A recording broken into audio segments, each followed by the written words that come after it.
दोस्तों, अगर आप और अच्छी नींद चाहते हैं तो हमारी प्यारी सी ऐप नींद को इंस्टॉल करें।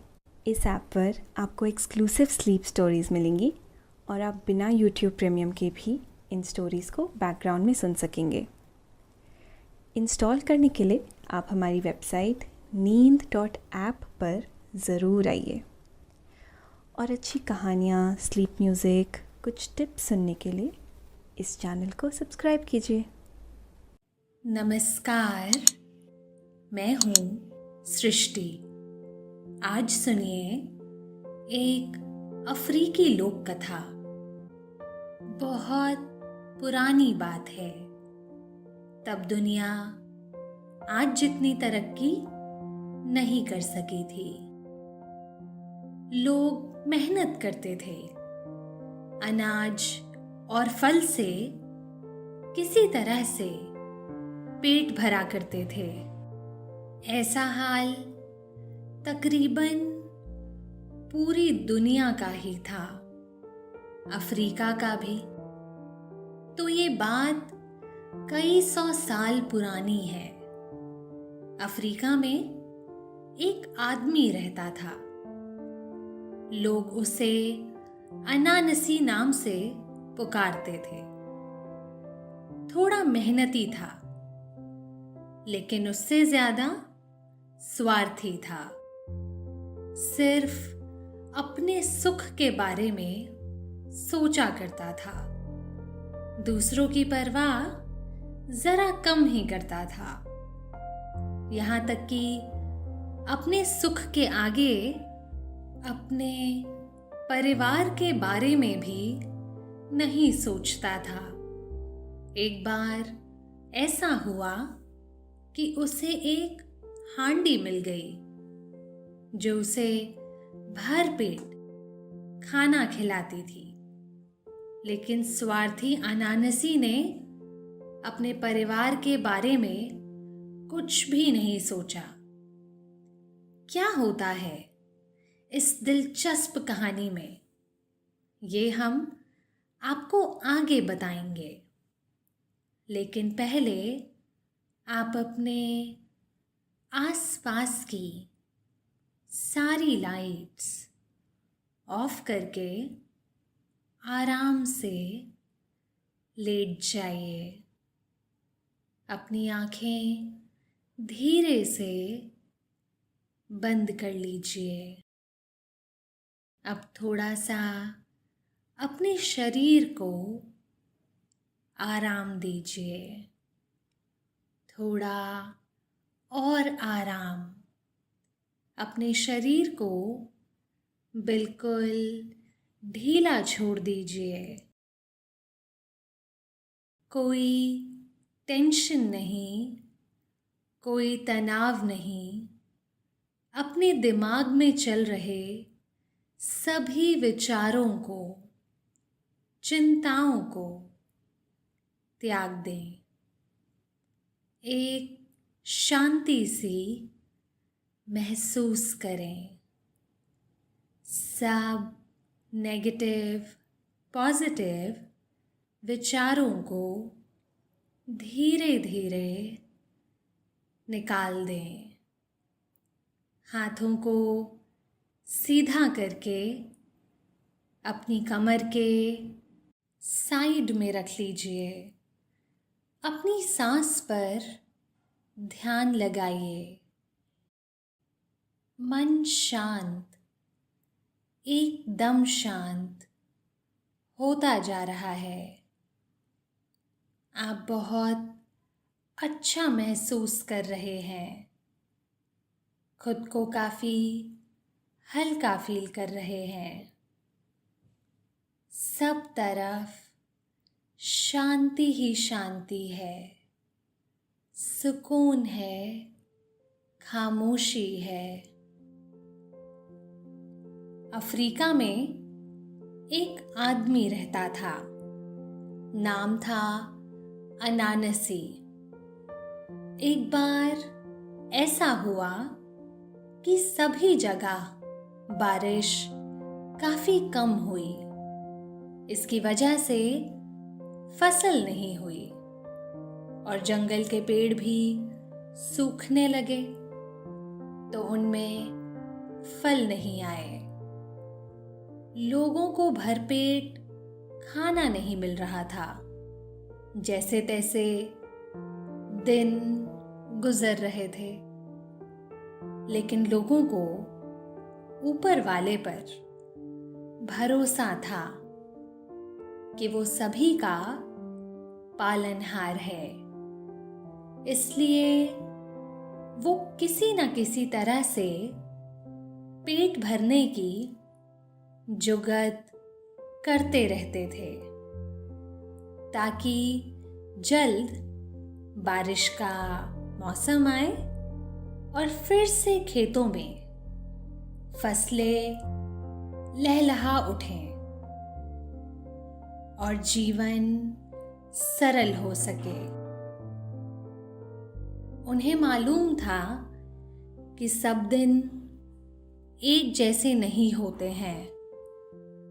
धूप के बाद ठंडी छांव का वक्त भी आता ही है।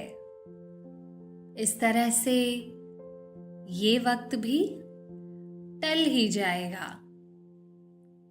चूंकि पूरे इलाके में ही बारिश नहीं हुई थी, इसलिए ये मुश्किल अनानसी और उसके परिवार के सामने भी थी। एक दिन अनानसी यूं बेमन सा समुंदर के किनारे टहल रहा था। उसे उम्मीद थी कि यहाँ उसे नारियल मिल जाएगा, जिससे वो अपनी भूख मिटा सकेगा। उसे कहीं नारियल नहीं मिला। वो यूं ही साहिल पर टहल रहा था। तभी उसे समुंदर के बीच में खजूर का एक पेड़ नजर आया। उस पर उसे पके हुए खजूर भी नजर आए।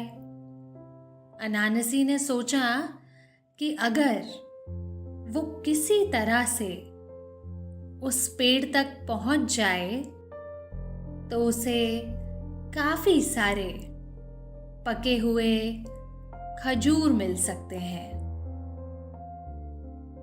लेकिन उस पेड़ तक पहुंचना जरा मुश्किल था। लेकिन कहते हैं ना कि जहां चाह होती है वहां राह भी बन ही जाती है। अनानसी पेड़ तक पहुंचने की जुगत लगाने लगा। तभी उसे कुछ दूरी पर एक नाव नजर आई। वो जरा पुरानी हो गई थी और कुछ टूट फूट भी गई थी। अनानसी ने उसे थोड़ा दुरुस्त किया और फिर उसे खींचकर समुंदर में ले गया। वो नाव को चप्पू से खेने लगा। अनानसी पेड़ तक पहुंचने की भरपूर कोशिश करने लगा, लेकिन समुंदर के थपेड़े जैसे उसके खिलाफ खड़े थे। वो उसे लाकर तट पर छोड़ जाते। वो पेड़ तक पहुंचने की दोबारा कोशिश करने लगा, लेकिन फिर वही हुआ। लहरों ने उसे फिर से तट पर लाकर छोड़ दिया। लहरों और अनानसी के बीच जैसे जिद ठहर गई थी। लहरें उसे किसी भी तरह पेड़ तक नहीं पहुंचने दे रही थी और अनानसी ने तय किया था कि वो पेड़ तक जाकर रहेगा। लहरों ने उसे पूरे 7 बार पीछे ढकेला। लेकिन कहते हैं ना, हिम्मत करने वालों की कभी हार नहीं होती। तो अनानसी को भी जीतना ही था और वो इस बार पेड़ तक पहुंचने में कामयाब हो गया।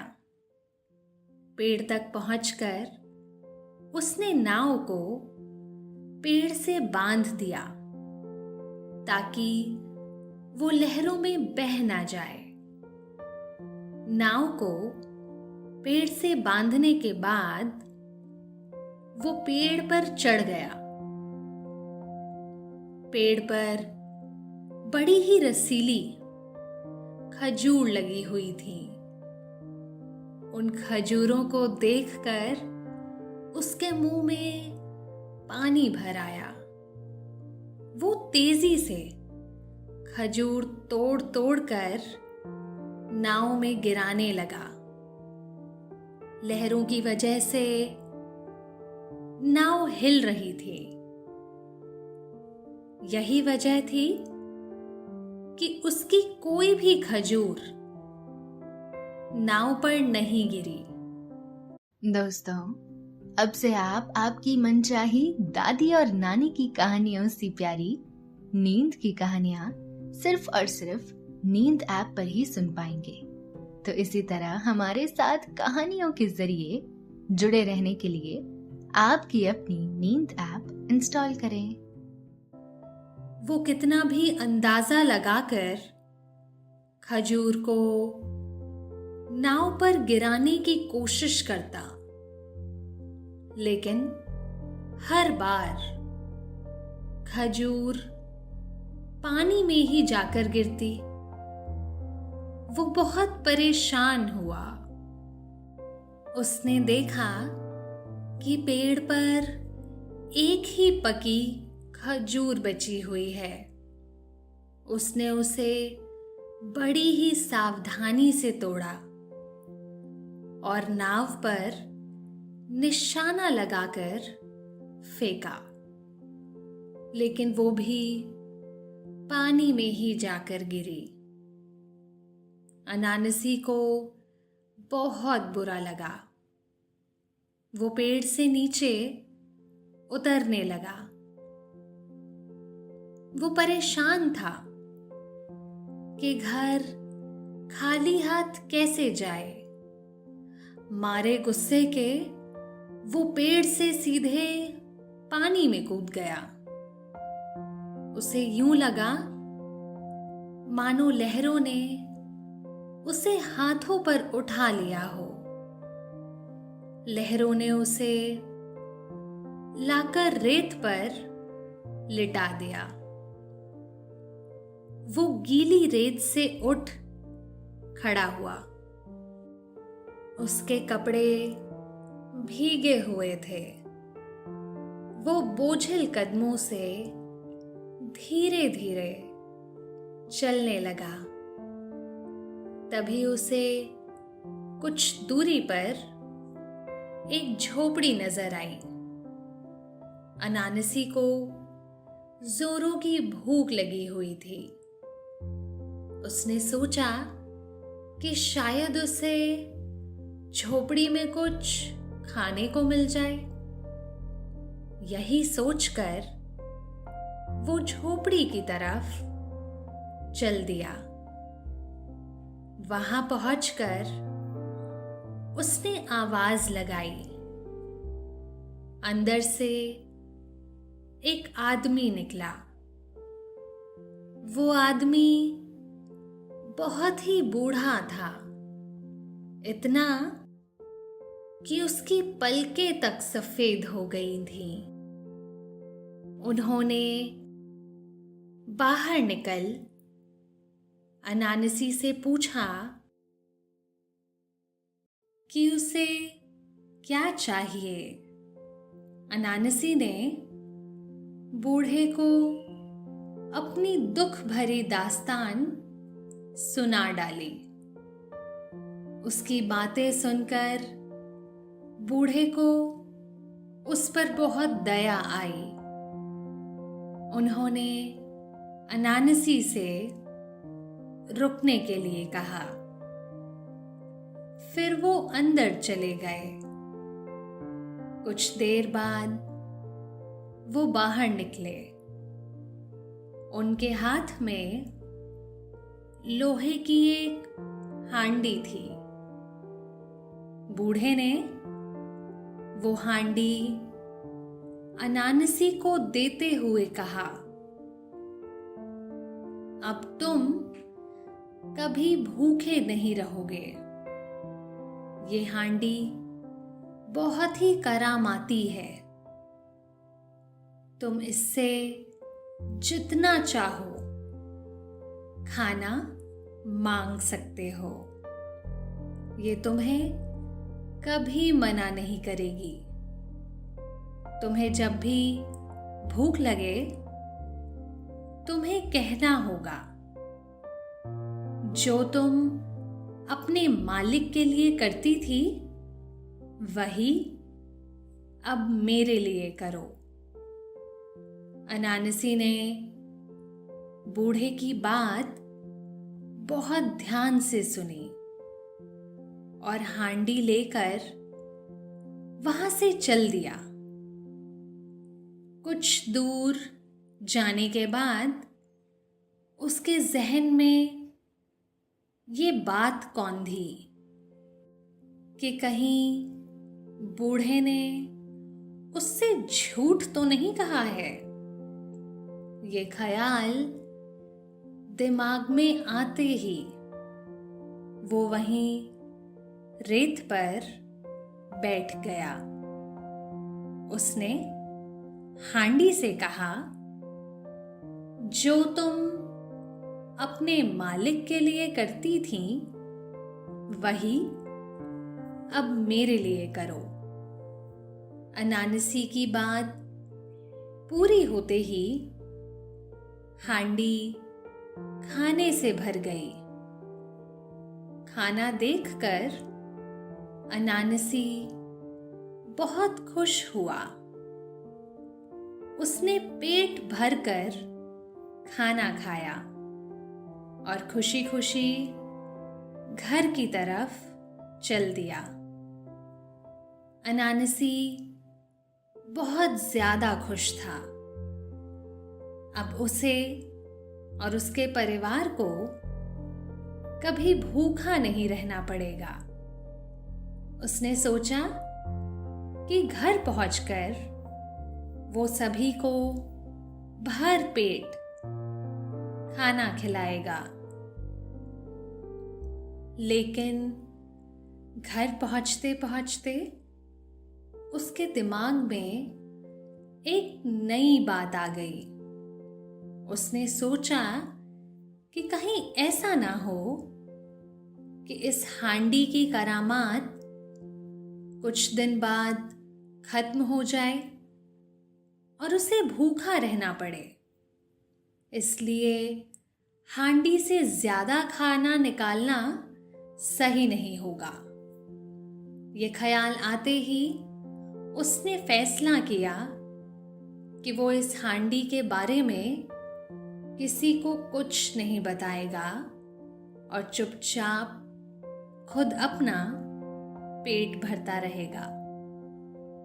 घर पहुंचकर उसने हांडी को छिपा दिया और किसी को कुछ नहीं बताया।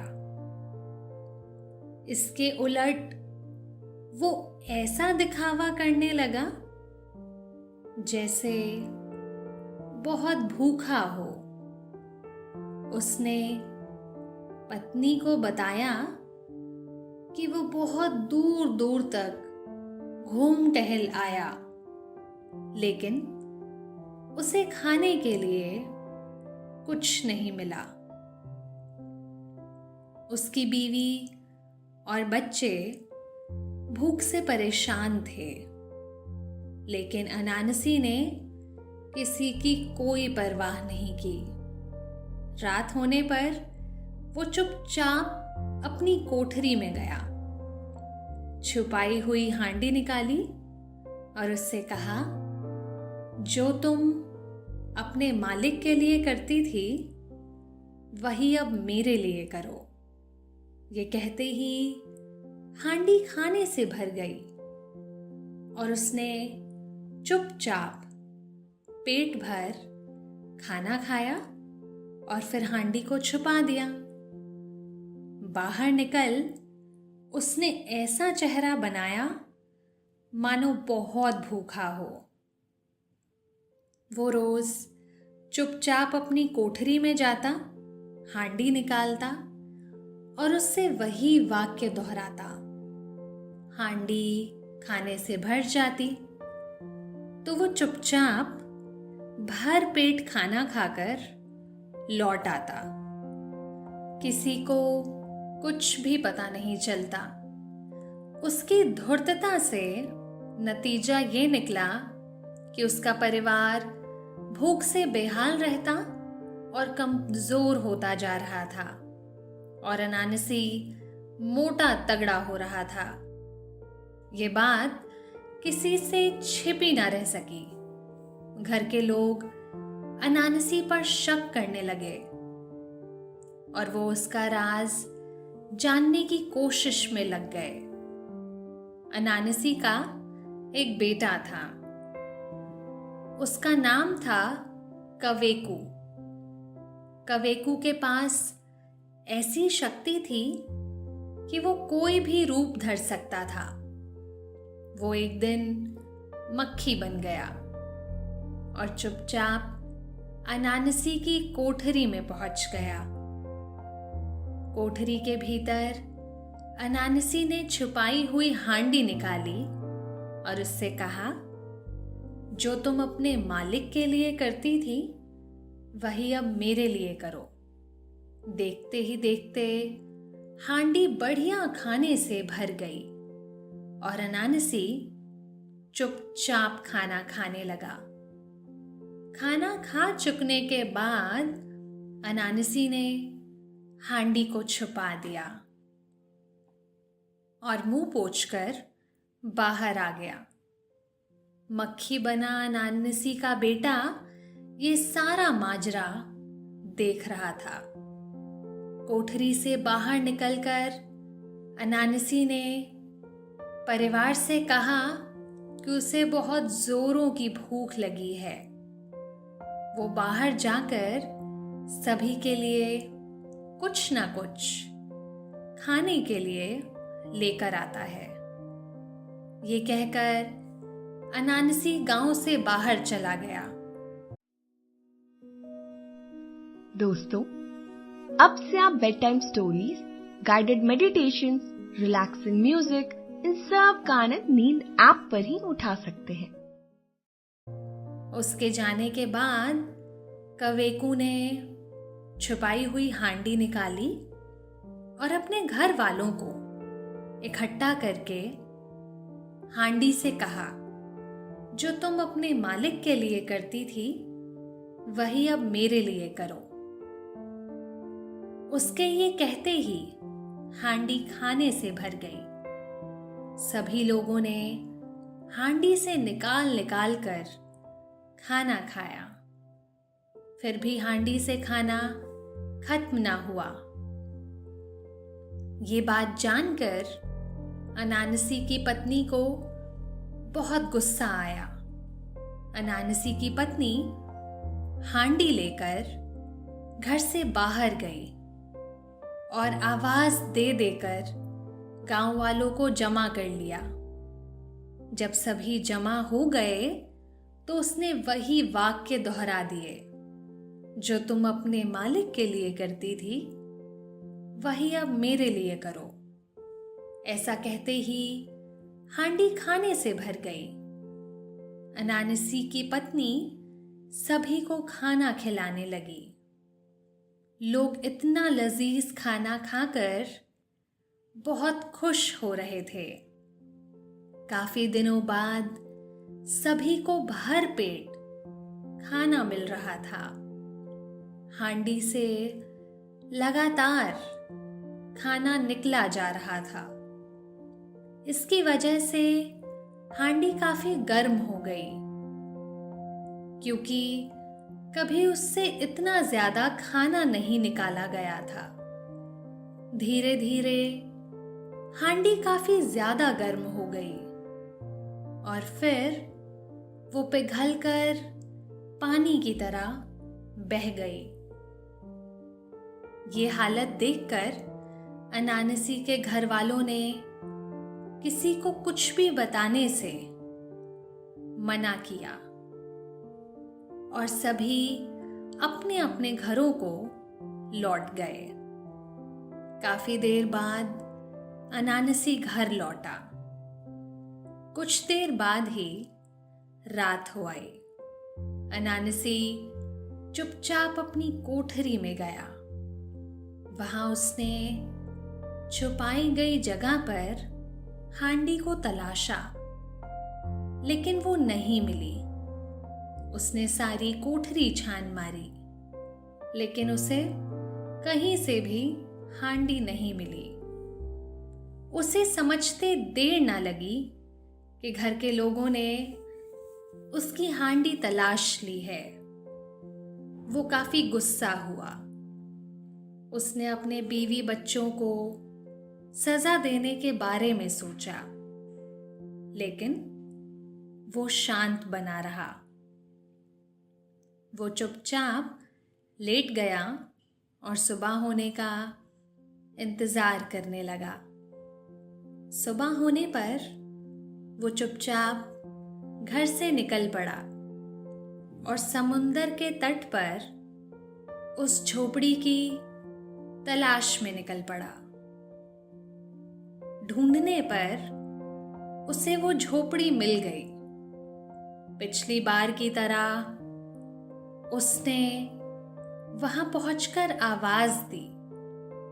वही बूढ़ा आदमी अंदर से बाहर आया। अनानसी ने उन्हें अपना दुखड़ा सुनाया।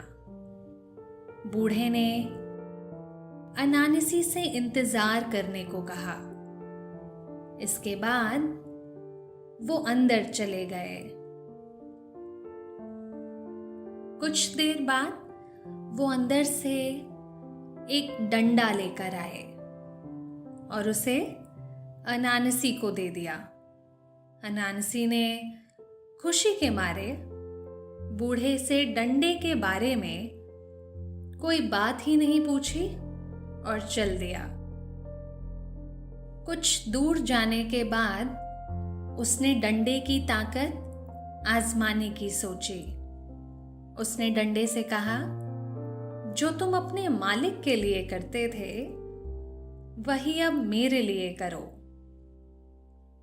इतना कहते ही डंडा दे दनादन चलने लगा। उसने मार मार कर अनानसी का भुरकुस निकाल दिया। अनानसी ने किसी तरह समुंदर में कूदकर खुद को बचाया। उसके बाद वो किसी तरह से अपने घर पहुंचा। घर पहुंचकर उसने अपनी बुरी हरकतों के लिए घर वालों से माफी मांगी और उसने वादा किया कि वो उन्हें प्यार करेगा और उनका ख्याल रखेगा। उसने ये भी वादा किया कि वो ज्यादा मेहनत करेगा और सभी के लिए खाने का इंतजाम भी करेगा। दोस्तों, अभी आपने ये अफ्रीकी लोक कथा सुनी। अब आपके सोने का वक्त हो रहा है।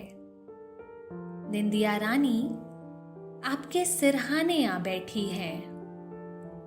वो आपकी पलकों को हौले हौले से सहला रही हैं। आप पर नींद की खुमारी छाती जा रही है। आपने अपनी दोनों आंखों को धीरे धीरे बंद कर लिया है और आप आहिस्ता आहिस्ता नींद की आगोश में समाते जा रहे हैं, समाते जा रहे हैं। शुभ रात्रि।